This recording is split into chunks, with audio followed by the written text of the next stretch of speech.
औज़ुबिल्लाहि मिनश्शैतानिर्रजीम बिस्मिल्लाहिर्रहमानिर्रहीम इन्ना अअतैनाकल कौसर फसल्लि लिरब्बिका वन्हर इन्ना शानिअका हुवल अबतर। आज इंशाल्लाह हम पढ़ेंगे क्वेश्चन नंबर 185 और 85 से ऑनवर्ड। तो क्वेश्चन नंबर 185 है, what are deficiencies in our examination system.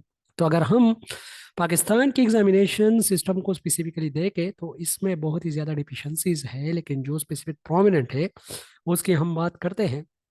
तो अगर हम देखें ब्लूम टेक्सोनोमी की, जो कॉग्निटिव डोमेन है, अफेक्टिव डोमेन है, साइकोमोटर डोमेन है, तो स्पेसिफिकली हमारा जो एग्जामिनेशन सिस्टम है ये ज़्यादातर हमारा कॉग्निटिव डोमेन जो है उसको कवर कर रहा है, ठीक है। और जितने भी अफेक्टिव डोमेन या साइको मोटर डोमेन है उसको ज़्यादातर कवर नहीं कर रहा है। जिस जिस तरह पेपर्स होते हैं, बस पेपर में जो है बच्चे याद करते हैं, रट्टा लगाते हैं और आके पेपर अटेम्प्ट करते हैं। वो इन डेप्थ में नहीं जाते, कंसेप्चुअल स्टडी जो है वो एक्वायर नहीं करते, कंसेप्चुअल स्टडी नहीं करते।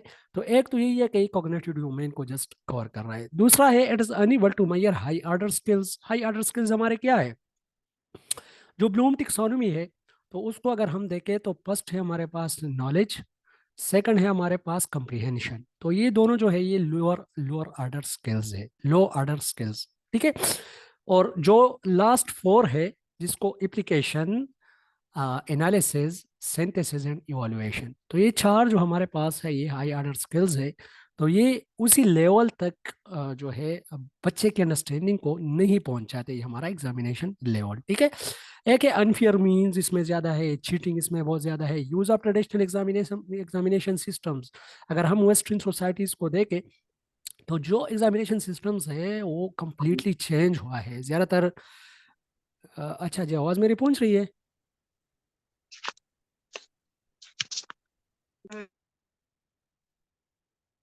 सिराज साहब, कंफर्म कीजिएगा, एम आई जी ऑडिबल? सर।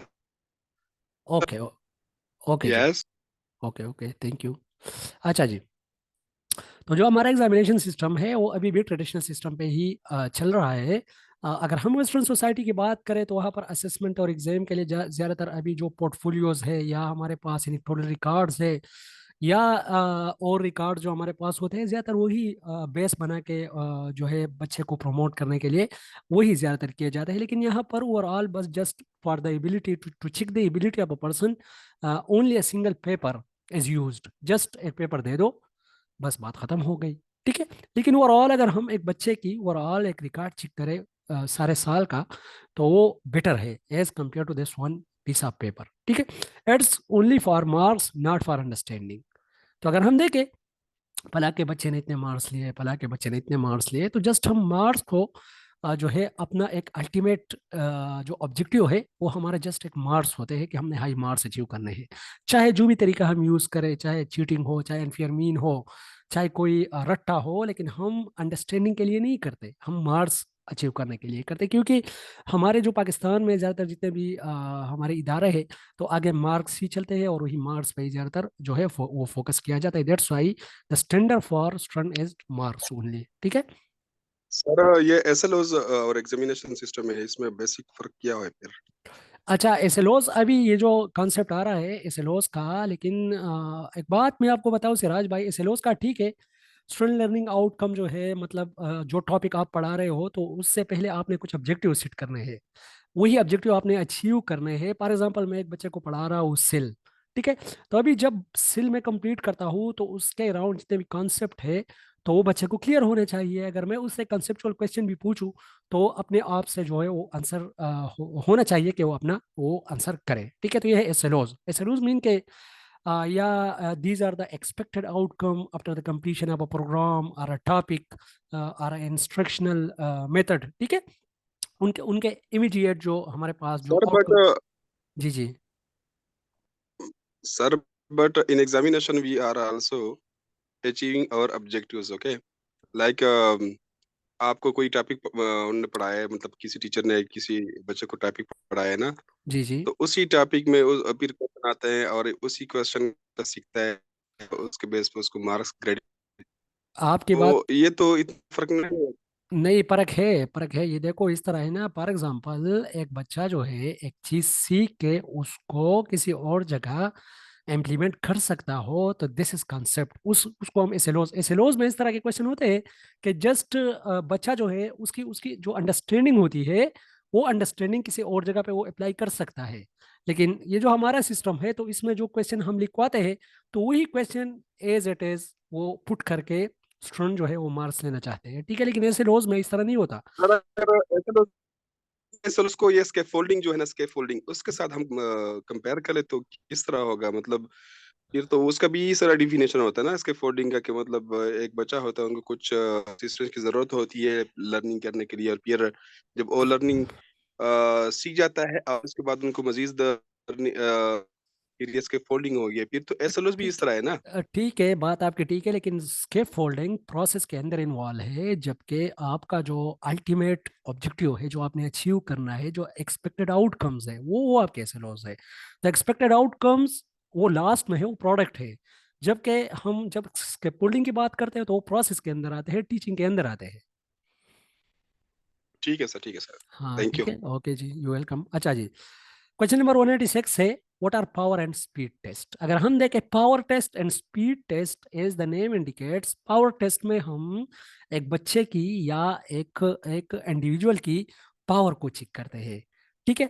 एक स्पीड टेस्ट में एक बच्चे की स्पीड को हम चेक करते हैं, रफ्तार को चेक करते हैं। तो देखो, पावर टेस्ट में जाहिर बात है, जो आइटम्स होंगे वो फ्रॉम सिंपल टू कॉम्प्लेक्स होंगे, मतलब आसान आसान आसान है, और उससे हम स्लोली स्लोली जाएंगे डिफिकल्ट की तरफ। जबकि हाँ, और पावर टेस्ट में एक बात ये होगी कि इसमें टाइम का कोई लिमिट नहीं होगा, जबकि स्पीड टेस्ट में टाइम का लिमिट होगा, क्योंकि यहाँ पर हमने स्पीड जो है वो चेक करना है बच्चे की।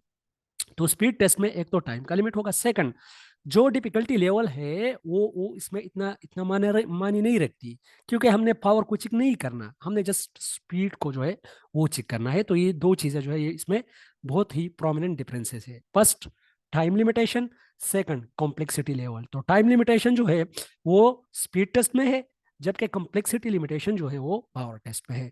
इन speed test there is limited time and the test taker has to attempt the questions. While power test has no limited time, speed test measure the speed of a test taker, while power test measure the mastery on a specific topic. एक बच्चा या एक individual कितना एक topic को understand कर रहा है within no limit time condition. इसमें लिमिट टाइम कंडीशन है ही नहीं, जस्ट बच्चे की हमने जो है पावर चेक करने के वो मतलब कितना पानी में है। In speed test items are of same difficulties, while in power test item are put according to increasing complexities। ठीक है, सिंपल है ऐसे, इसमें तो कोई इशू नहीं होगी। क्वेश्चन नंबर 187 है, व्हाट फैक्टर्स इफेक्ट रिलायबिलिटी। कौन से फैक्टर है जो रिलायबिलिटी को इफेक्ट करते हैं? तो रिलायबिलिटी और वैलिडिटी को सेम ही फैक्टर ज्यादातर इफेक्ट करते हैं। लेंथ ऑफ टेस्ट, अगर टेस्ट टेस्ट बहुत ज्यादा लेंथी है, तो अगर हम इसको एक ग्रुप को दे दें या किसी दूसरे ग्रुप को दे दें, तो हो सकता है कि एक ग्रुप उसको जल्दी जो है वो सॉल्व कर ले, दूसरा उसको जल्दी सॉल्व ना कर ले, तो फिर इसमें रिलायबिलिटी का एक मसला बन जाता है। या फॉर एग्जांपल हम जो है टेस्ट इंट्रारेटर या इंटररेटर रिलायबिलिटी की अगर हम बात करें, जो इसका टाइप्स है, तो इसमें इंट्रारेटर और इंटररेटर में इस तरह होता है कि फॉर एग्जांपल एक रेटर है, लेकिन डिफरेंट ओकेजन पे वो टेस्ट कर रहा है, तो हो सकता है कि उसका मूड एक टाइम ठीक है, दूसरे टाइम में वो थका हुआ है, तो फिर रिलायबिलिटी में फिर भी असर पड़ता है, ठीक है। तो बहुत ज़्यादा जो है इस पे फैक्टर्स है जो इन्वॉल्व है रिलायबिलिटी को इफेक्ट करने के लिए। तो लेंथ ऑफ टेस्ट बहुत ज़्यादा जरूरी है। डिफिकल्ट टेस्ट, ऑब्जेक्टिविटी, ऑब्जेक्टिविटी किस तरह, फॉर एग्जाम्पल अगर टेस्ट जो है वो ऑब्जेक्टिव है, तो एक बंदे को अगर उसका आंसर आता है तो ठीक है, अदरवाइज वो अपना इनपुट उसमें नहीं डाल सकता, ठीक है। यूजिबिलिटी उसमें है। टाइम ऑफ ऑब्जर्वेशन जो है, अच्छा टाइम ऑफ ऑब्जर्वेशन का मतलब यही है, जिस तरह मैंने पहले आप लोगों को कहा कि एक बंदा जो है वो एक ऐसे टाइम में ऑब्जर्व कर रहा है कि या तो जो है वो फ्रेश है या उसी टाइम उसका मूड है, तो उसी टाइम उसका जो स्कोर होगा वो अलग होगा, जबकि वो बोरिंग टाइम में या किसी और थकावट के टाइम में एक टेस्ट जो है वो चेक कर रहा है, तो उसी टाइम में जो है वो उसका जो रिलायबिलिटी है वो अदर होगी। या जिसको हम हाथ रोने पे कहते हैं, कोई बंदा किसी को ऑब्जर्व कर रहा है, तो उसी टाइम जो उसकी रिलायबिलिटी होगी वो स्कोरिंग डिफरेंट होगी एज कम्पेयर टू जब इंडिविजुअली एक बंदा बैठ के एक टेस्ट सॉल्व कर रहा है, तो उसकी जो स्कोरिंग होगी वो डिफरेंट होगी। तो ये रिलायबिलिटी का ये भी एक फैक्टर है। Interval of time to attempt, time जो है कितना इंटरवल है किसी टेस्ट को अटेम्प्ट करने के दरमियान जो टाइम है, तो ये भी बहुत ज़्यादा जो है वो मैटर करता है। ठीक है, तो ये हमारे पास फैक्टर इसके बहुत ज़्यादा हो सकते हैं। बोर्डम टाइम हो सकता है, टेस्ट की डिफिकल्टीज हो सकती है, या जो है टेस्ट की जो है अनबैलेंस जी anxiety is very good very good, test anxiety हो सकती है, या जो है हमारे पास बहुत बहुत ज्यादा इसके फैक्टर हो सकते हैं ऐसे जिसमें कोई रेस्ट्रिक्शन नहीं है। ठीक है, अच्छा, क्वेश्चन नंबर 188 है, व्हाट इज रीएनफोर्समेंट एंड पनिशमेंट। ठीक है, रीएनफोर्समेंट और पनिशमेंट क्या है? देखो, रीएनफोर्समेंट जो होता है स्पेसिफिकली ये स्ट्रेंथन करने के लिए होता है। किसी भी बिहेवियर को स्ट्रेंथन करने के लिए हम री एनफोर्समेंट करते हैं, चाहे वो नेगेटिव री एनफोर्समेंट हो, चाहे वो पॉजिटिव री एनफोर्समेंट हो, लेकिन दोनों बिहेवियर को स्ट्रेंथन करने के लिए यूज करते हैं। जबकि पनिशमेंट जो है हम किसी चीज को खत्म करने के लिए या उसका असर डिक्रीज करने के लिए करते हैं। ठीक है, पनिशमेंट सिंपल पेनल्टी है। कोई चीज फॉर एग्जांपल एक बंदा रॉन्ग करता है तो उसके लिए जो पेनल्टी मिलती है दिस इज पनिशमेंट। जबकि reinforcement is the strengthening of a behaviour. किस तरह स्ट्रेंथन होता है ये देखो, when stimulus is strengthened because of attaching a neutral stimulus to it is reinforcement. For example एक स्टिमुलस है, उसके साथ दूसरा स्टिमुलस हम अटैच कर रहे हैं और जो बच्चे का बिहेवियर है वो स्ट्रेंथन हो रहा है। फॉर एग्जांपल अभी एक बच्चा सुबह सवेरे स्कूल आ रहा है, ठीक है, हमने इसी आदत को उसमें डालने के लिए, मजबूत करने के लिए उसकी तारीफ की या उसको थोड़ा प्राइज दे दिया। ठीक है, तो अभी एक स्टिमुलस जो था उसके साथ हमने दूसरा स्टिमुलस अटैच किया। जब ये अटैच हो गया तो जो बच्चा सुबह सवेरे आता है तो रोजमर्रा उसका उसका एक रूटाइन बन गया। तो ये हमने क्या किया, ये हमने रीएनफोर्समेंट की। ठीक है, ये तो रीएनफोर्समेंट हमारे पास दो टाइप के हैं, एक नेगेटिव है और एक पॉजिटिव है। नेगेटिव रीएनफोर्समेंट वो है कि एक जो हमारे पास स्टिमुलस है उसकी इंटेंसिटी हम कम कर रहे हैं, इसीलिए कि जो दूसरा जो हमारा आउटपुट है वही हमारे पास स्ट्रेंथन हो। जबकि पॉजिटिव में हम एक स्टिमुलस का जो है, एक स्टिमुलस को हम इंक्रीज कर रहे हैं उसका इफेक्ट, कि उसकी वजह से दूसरा जो है वो इंक्रीज हो। देखो, दोनों सूरतों में हमने स्ट्रेंथन करना है। ठीक है, लेकिन एक में हमने माइनस करना है या डिक्रीज करना है और दूसरे में हमने प्लस करना है या जो है इंक्रीज करना है। किस तरह? पहले तो मैंने आप लोग को समझाया कि फॉर एग्जाम्पल एक बच्चा है, उसकी हम जो है हौसला अफजाई करते हैं, तो ये तो हमारे पास पॉजिटिव रीएनफोर्समेंट हो गई, ये तो ईजी है।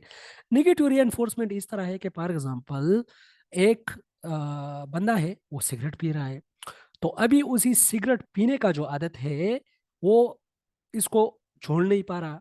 तो अभी ये फॉर एग्जाम्पल उसी उसी की इंटेंसिटी को कि ये आदत उसका, ये आदत, ये जो छोड़ने का आदत है फॉर एग्जाम्पल हम उसको कह रहे हैं कि आपने जो है सिगरेट नहीं पीनी, या वो खुद से जो है कोशिश करता है कि ये सिगरेट पीना वो छोड़ ले। तो ये जो छोड़ने का आदत है इसको स्ट्रेंथन करने के लिए जो वो सिगरेट पी रहा है वो आहिस्ता आहिस्ता वो कम कर रहा है।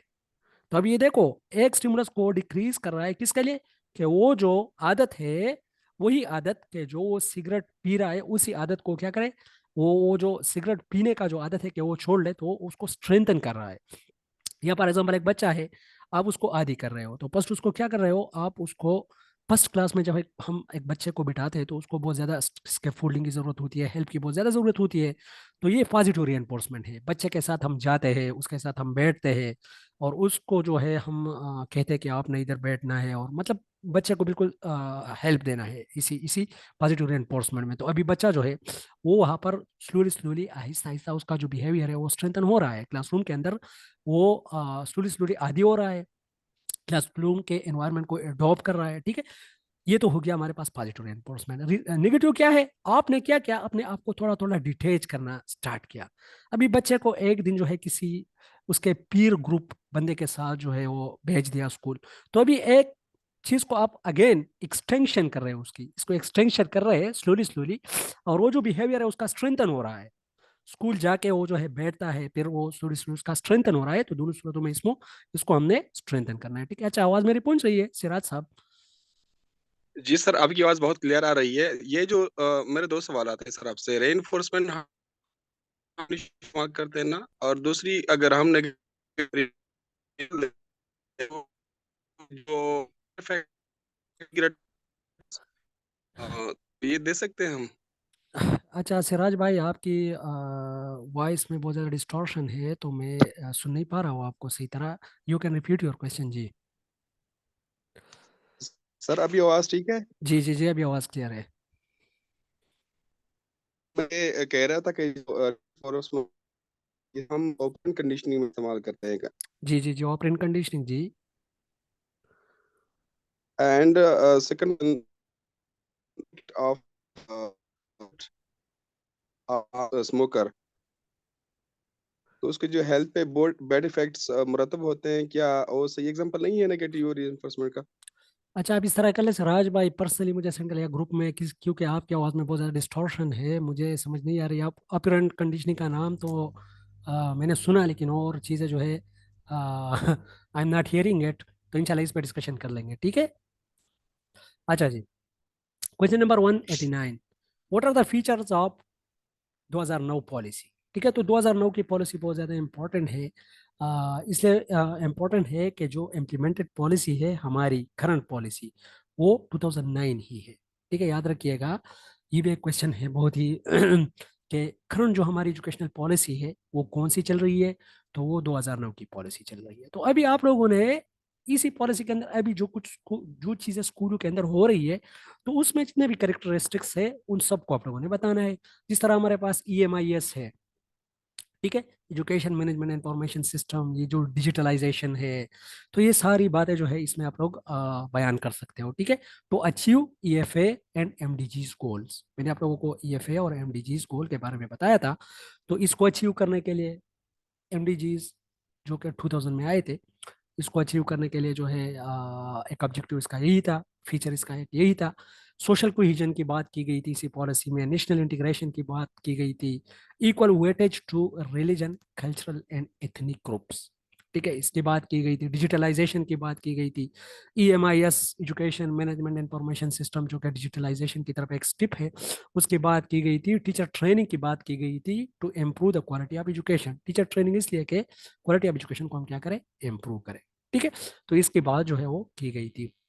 आगे क्वेश्चन आएगा कि 2009 की पॉलिसी में टीचर ट्रेनिंग के लिए क्या बात की गई थी, तो उस पर भी हम इंशाल्लाह थोड़ा बात करेंगे। ठीक है, what is scope of research, ये देखो ये जो क्वेश्चन है। सर जी जी। इस तो इस है ना। अच्छा सीमा साहिबा, नो आपकी आवाज़ में भी बहुत ज़्यादा डिस्टॉर्शन है। मुझे तो बिल्कुल समझ नहीं आ रही। सिराज भाई, आप सुन पा रहे हो, इसकी अंडरस्टैंड पा रहे हो? आप आ रहे तो सर को सर सर एरिया ख्याल में अच्छा आप इस नहीं, बाकी ग्रुप को समझ आ गई। अच्छा अच्छा, आप इस तरह करें, खैर है, ये जो ग्रुप है इसमें आप इस तरह के क्वेश्चन जो है आप लोग पूछ किया करो, तो उस पर हम डिस्कशन जो है वो करते रहेंगे, क्योंकि आपकी ओके आवाज़ सर, अभी थोड़ा ठीक है। क्लियर है। आप यू कैन आस्क अगेन। जी, आप क्वेश्चन पूछ लो। जी सर, मैं कह रही हूँ कि इसी एजुकेशन जो है ना, जी जी अर्ली जी जी चाइल्डहुड, जी जी जी, वो भी इसका जो बिल्कुल बिल्कुल बिल्कुल जी, बिल्कुल वेरी वेल पॉइंट। इसी एजुकेशन पे जो है वो 2001, 1998 एंड 2007, 2009 इसमें बहुत ज़्यादा काम किया गया था, और इसी पॉलिसी के अंदर जी लेकिन इसी, जी जी जी, वेरी गुड। प्रॉपरली स्टार्ट हुआ। हाँ, और फिर ECC एजुकेशन जो है उस पर बात की गई है सिंगल नेशनल करिकुलम के अंदर। Very good, well at point जी। अच्छा जी, यहाँ पर एक है what is scope of Islam research. जी वालेकुम सलाम। एक तो उसमें EFA का एब्रीविएशन बता दें जरा। EFA abbreviation. Education for all. Education कराओ। अच्छा अच्छा ठीक। इसके EFA जो है मैंने आप लोग को एक्सप्लेन किया था, ये 1990s के बाद आया है, और इसके 6 गोल्स है। उसमें जो 4 गोल्स है तो वो रिलेटेड है एजुकेशन के हवाले से, और जो 2 गोल्स है तो ऐसे उस पर हम नहीं जाते, एक जेंडर से रिलेटेड और एक मेरे ख्याल में एनवायरमेंट से रिलेटेड है। ठीक है। अच्छा जी, what is scope of research, ये देखो ये क्वेश्चन इस तरह नहीं है कि what is scope of research. Research के अंदर ये स्कोप ऑफ रिसर्च जो है ये अपना एक सब टॉपिक है, जो कि हम इंट्रोडक्शन में डालते हैं। अक्सर हम कहते हैं ना कि स्कोप ऑफ रिसर्च की ओवरऑल ब्रॉड ये इस तरह का नहीं है। स्कोप ऑफ रिसर्च आप लोग जिस तरह हम कह सकते हैं कि रिसर्च के अंदर हमारा रिसर्च टूल क्या है, रिसर्च के अंदर हमारा स्कोप क्या है, तो ये रिसर्च के अंदर की बात हो रही है, जो स्पेसिफिक हम स्टडी करते हैं तो उसकी स्कोप ऑफ रिसर्च की बात हो रही है। ऐसा जिस तरह नहीं कि ब्रॉड जो एरिया है रिसर्च उसका स्कोप क्या है, उसका तो बहुत ज्यादा स्कोप है, हर एक जगह पे यूज होता है। लेकिन यहाँ पर जो स्पेसिफिक क्वेश्चन है, try to understand it, scope of research is a research terminology. ठीक है, इसका मतलब ये है कि जो आप स्टडी कंडक्ट कर रहे हो इसका स्कोप क्या है। ठीक है, scope of the study is right in the start of the study. ये देखो start of the study introduction chapter में ये लिखा जाता है, it shows the boundaries and limitations of the studies.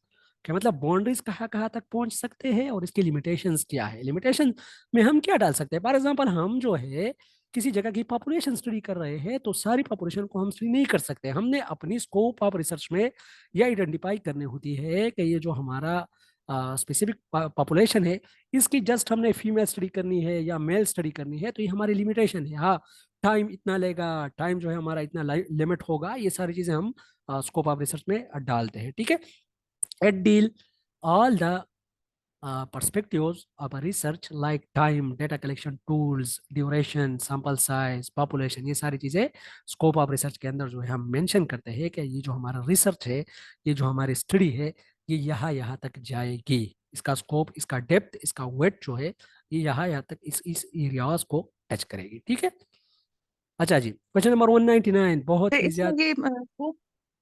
ये स्कोप का वर्ड जो यूज होता है ना एज अ होल, जी जी, स्पेसिफिकली बात तो उसमें बेसिकली हम एरिया जितना जी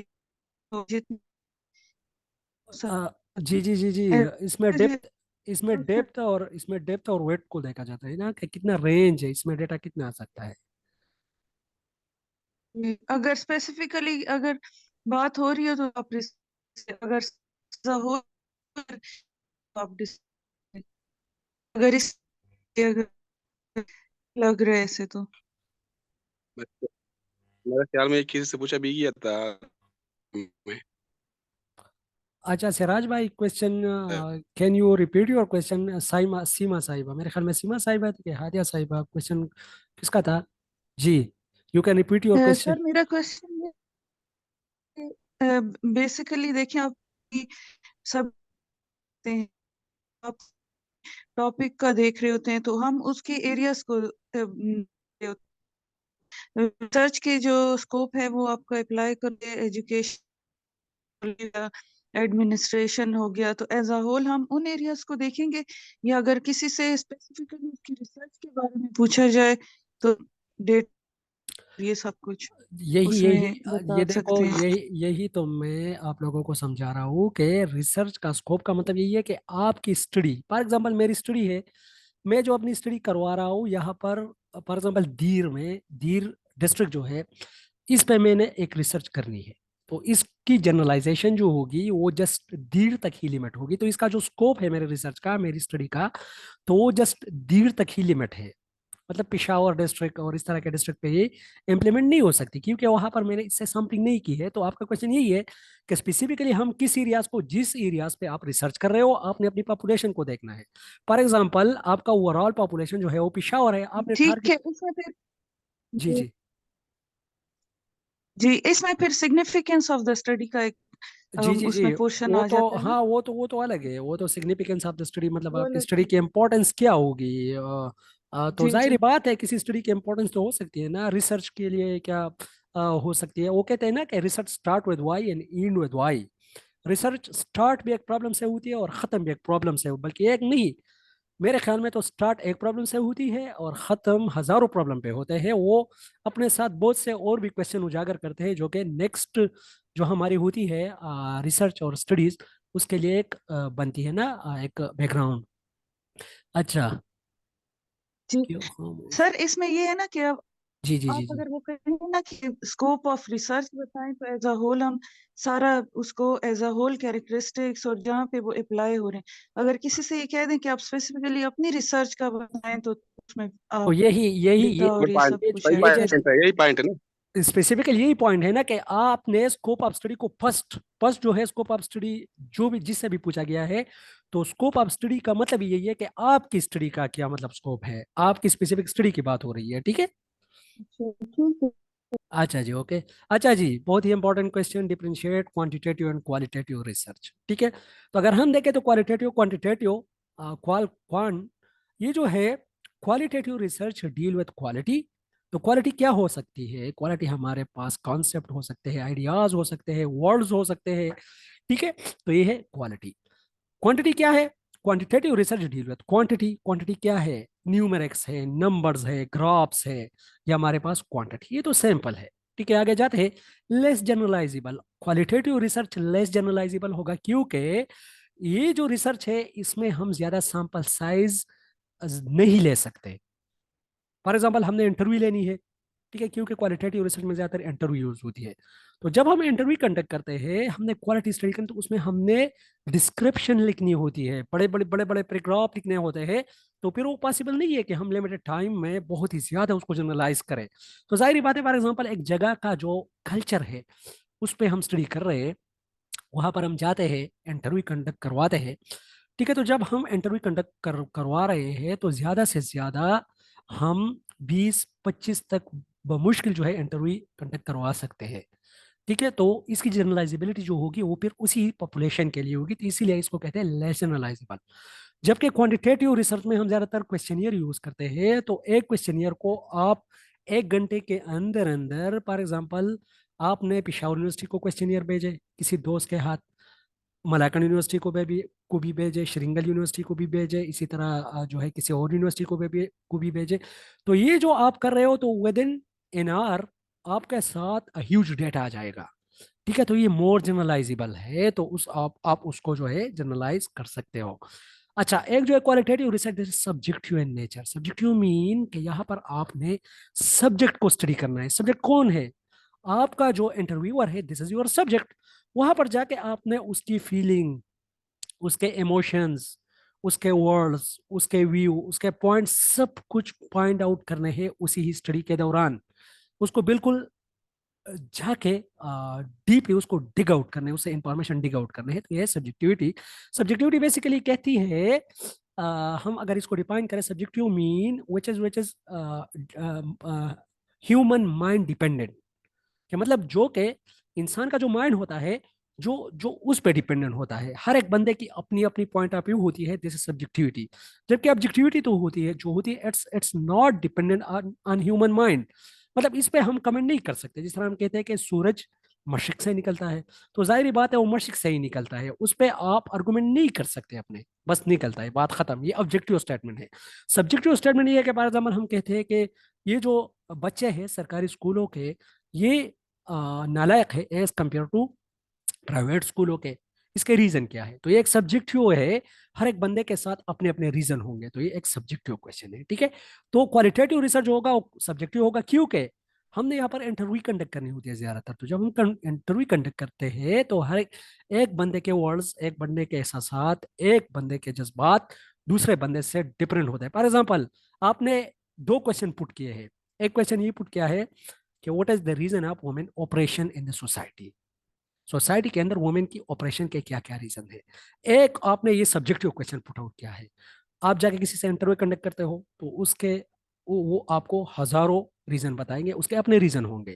किसी दूसरे बंदे की तरफ जाते हो तो उसके अपने रीजन होंगे। लेकिन ऑब्जेक्टिव क्वेश्चन में फॉर एग्जाम्पल आपने कहे कि what is the reason of women operation और वुमेन एक्सप्लॉयटेशन, ठीक है। और आपने नीचे 2 3 4 दे दिए, तो बंदा वहां पर क्या हो गया, टेक्स्ट हो गया, उसकी ऑब्जेक्टिविटी, वो अपना आर्गुमेंट उसमें नहीं कर सकता। जस्ट एक चीज को उन्होंने टिक करना है, ठीक है। ये है ऑब्जेक्टिव। अच्छा, डिफिकल्ट एनालिसिस। अच्छा, क्वालिटेटिव रिसर्च की एनालिसिस बहुत ज्यादा डिफिकल्ट होती है, इसमें थीमेटाइजेशन ज्यादातर होती है।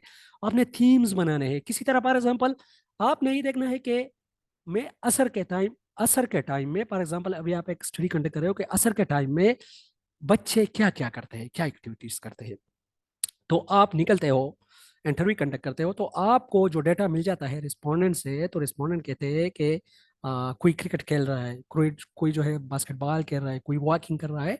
तो अभी आप इसको क्या करते हो, उसको जब आप इसकी एनालिसिस करते हो, तो आप थीम्स बनाते हो। थीम किस तरह, फॉर एग्जाम्पल आपने एक स्टेटमेंट दे दिया कि आफ्टर 4 o'clock और 5 o'clock, आफ्टर 5 p.m. और 4 p.m.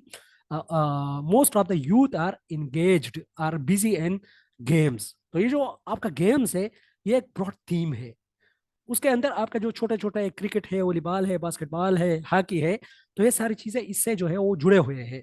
तो इसमें हमने थीमेटाइजेशन करनी होती है क्वालिटेटिव रिसर्च के अंदर, ठीक है। और क्वांटिटेटिव में तो इजी टू एनालिसिस है, आप ग्राफ बनाते हो इजीली, ये जो इतने परसेंट है ये याद ये कह रहे हैं, इतने परसेंट ये कह रहे हैं, जस्ट आपने इजी एनालिसिस की सॉफ्टवेयर के जरिए, ठीक है। अच्छा, नंबर्स इसमें ज्यादातर जो है क्वालिटेटिव डेटा के अंदर जो है, अच्छा जी, ये नंबर जो है ये क्वांटिटेटिव डेटा का जो है वो है करेक्टरिस्टिक्स है, ये मैंने गलती से वहाँ पर पुट किया है। और ये जो वर्ल्ड आइडियाज कॉन्सेप्ट है ये क्वालिटेटिव डेटा का एक नेचर है, ठीक है। तो वर्ल्ड आइडियाज और कॉन्सेप्ट हम क्वालिटेटिव में स्टडी करते हैं, जबकि नंबर जो है हम क्वांटिटेटिव में स्टडी करते हैं। More use in social sciences, qualitative research social sciences में ज्यादातर यूज होता है क्योंकि उसमें हमने इंसानों को पढ़ना होता है। मोर यूज इन नेचुरल साइंसेज, यहाँ पर हम नेचर स्टडी करते हैं, मैटर स्टडी करते हैं, बायोलॉजी, फिजिक्स स्टडी, केमिस्ट्री, ठीक है। तो ये सारी चीजें हमारे लेबोरेटरी के अंदर ज्यादातर यूज होती है, दिस इज क्वांटिटेटिव स्टडी, ठीक है। अच्छा, ये समझ लग गई, इसमें कोई सर ये कंफ्यूजन? इंडक्टिव और डिडक्टिव। जी जी, वेरी गुड। हाँ, वो पॉइंट मैं थोड़ा भूल गया हूँ। जो हमारा क्वांटिटेटिव रिसर्च है दिस इज स्पेसिफिकली डिडक्टिव, और जो हमारा क्वालिटेटिव स्टडी है दिस इज इंडक्टिव। इंडक्टिव का मतलब ये है कि इसको हम बिल्कुल स्टार्ट डेटा से स्टार्ट करते हैं, ठीक है, थीरी से स्टार्ट, डेटा से स्टार्ट करते हैं, थीरी तक जाते हैं, जनरलाइजेशन उसकी होती है। जबकि क्वांटिटेटिव में हम क्या करते हैं, ब्रॉड चीजों को लाके डायरेक्ट ऑब्जेक्टिव से ही स्टार्ट किया जाता है, ठीक है। ठीक है। अच्छा जी, question number 192, discuss recommendations given in 2009 policy for teacher training, ठीक है। In service training shall be done in those provinces where it is not did before। In service training की बात हुई थी, in service training for science subject की भी बात हुई थी, ठीक है। Use of science kits and provision of science kits to all primary and middle schools in service training for capacity building shall be for a teacher and for manager for school development, दोनों के लिए। Manager mean headmasters are the head of the school, while for teacher for the capacity building of the school, plans to end achieve the desired goal, और इसके लिए plans के जो desired goal है उसको अचीव करें, ठीक है। तो ये टाइम इतना नहीं है, जल्दी जल्दी थोड़ा पढ़ते हैं, 3-4 क्वेश्चन को हम कवर करते हैं इसमें। 193, what are teacher issues in Pakistan. तो अगर हम देखें तो पाकिस्तान में टीचर इश्यूज बहुत ज्यादा है। फर्स्ट, पॉलिटिकल इंटरफेरेंस बहुत ज्यादा है, फाइनेंशियल प्रॉब्लम्स बहुत ही ज्यादा है टीचर के लिए, लेस सोशल रिकॉग्निशन, सोसाइटी उसको एक्सेप्ट ही नहीं कर रही है, टीचर की रिस्पेक्ट नहीं कर रही है, लेस रिस्पेक्ट, ठीक है। फ्रीक्वेंट एंड पॉलिटिकल ट्रांसफर, ठीक है, पॉलिटिकल ट्रांसफर होती है, बेचारे को पता ही नहीं चलता और ट्रांसफर ऑर्डर आ जाता है कि आपने पला पला जगह जाना है, ये पॉलिटिकल ट्रांसफर है। इम्प्रॉपर प्रोफेशनल डेवलपमेंट की नहीं वो हो रही है। Poor school structure and relation, अच्छा ये रिलेशन है, poor school structure and relation है, ठीक है। सोसाइटी के साथ जो उसका रिलेशन है वो इतने अच्छे नहीं है, थोड़े पुअर है, ठीक है, क्योंकि वो जो कम्युनिटी है, वो जो पेरेंट टीचर काउंसिल है, वो गैप को खत्म नहीं कर पा रहा, ठीक है। अच्छा, not equip with modern trends, ये बहुत ज़्यादा इंपॉर्टेंट है, जो कि हमारे मॉडर्न ट्रेंड्स है उसके साथ हमारे जो टीचर्स है वो मीट नहीं कर रहे, या उसके अंडरस्टैंडिंग जो है वो मीट नहीं कर पा रहे हैं, ठीक है। अच्छा, क्वेश्चन नंबर 194 है, what is national economic survey report, NESR, बहुत ज्यादा इंपॉर्टेंट क्वेश्चन है।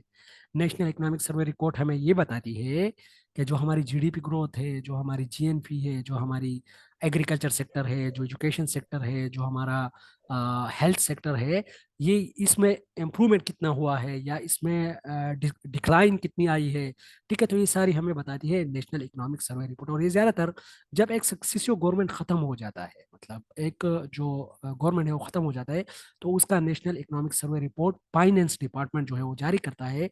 अभी जो 2022 की जो रिपोर्ट आई थी, तो वो अभी अभी रिसेंटली आई थी, ये शहबाज शरीफ साहब की जो गवर्नमेंट थी, तो उसी में ही आई थी। और इससे पहले जो आई थी तो उसको आप लोग कंपेयर कर सकते हो। एजुकेशन जो सेक्टर है उसमें इम्प्रूवमेंट हुआ है कि इम्प्रूवमेंट नहीं हुआ, जो हमारा लिटरेसी रेट है वो है इंक्रीज हुआ है कि नहीं नहीं इंक्रीज हुआ, जो हमारा GDP है, GNP है, ये सारी चीज़ें उसमें मेंशन है, ठीक है। It is established by finance department, it's a report which consist of social and economic status, growth और डिसलाइन, या ग्रोथ है इसमें या डिसलाइन है, ये सारी चीजें उसमें मेंशन होती है, ठीक है। 195 है, what are types of reliability. Test retest reliability, intra rater reliability. Sir जी जी, सर ये मेरा ख्याल में NSER है, ये NSER national socio national socio economic economic report, ठीक है, ओके जी, NSER है, सर रजिस्ट्री है मेरा ख्याल में, ये रिपोर्ट नहीं है, I think so. National economic survey registry, और वो जो है मेरे ख्याल में NSER, नेशनल सोशल इकोनॉमिक, नई एक रिपोर्ट भी होती है, मैं आप लोग के साथ शेयर करूंगा अभी ही। ये जो अच्छा ये अलग बात है, ठीक है सर, ये अलग वो बात जो है, फिर तो ठीक है। वो जिसके आप बात कर रहे हो वो बेनजीर इनकम सपोर्ट प्रोग्राम के लिए है। हाँ हाँ हाँ, बस मैं वही सोच रहा था, बस ठीक है नेशनल सोशल इकोनॉमिक रजिस्ट्री वो क्लियर, अलग है, ठीक है। अच्छा जी, क्वेश्चन नंबर 195 है, ठीक है। What are types of reliability? Test retest reliability, inter rater reliability, inter rater reliability, split hop reliability, parallel form reliability, etcetera. बहुत बड़े बड़े टर्म है, ठीक है। चलो इसको इस पे ग्रुप में पास कर लेंगे, या टेस्ट रीटेस्ट का मतलब ये, एक टेस्ट को आपने ले लिया, फिर आपने ले लिया दो मरतबा, टेस्ट फिर रीटेस्ट, ठीक है। इंट्रा रेटर, रेटर एक है लेकिन डिफरेंट ओकेजन पे वो एक ही टेस्ट को चेक कर रहा है, उसकी रिलायबिलिटी। एंटर रेटर, रेटर दो है, टेस्ट एक है, वो उसको चेक कर रहा है, जैसे enter rater. Split hop reliability, टेस्ट को आपने डिवाइड किया है दो हिस्सों में, स्प्लिट हॉप, उसकी सर रिलायबिलिटी जी। सर ये सर ये इंट्रा इंटर इंट्रा और इंटर तो ये इसी की टेस्ट तो टाइप है टेस्ट फर्दर। हाँ हाँ बिल्कुल। जी, टेस्ट रीटेस्ट के जो दो टाइप्स है, वो इंट्रा और इंटर रेटरेबिलिटी सर।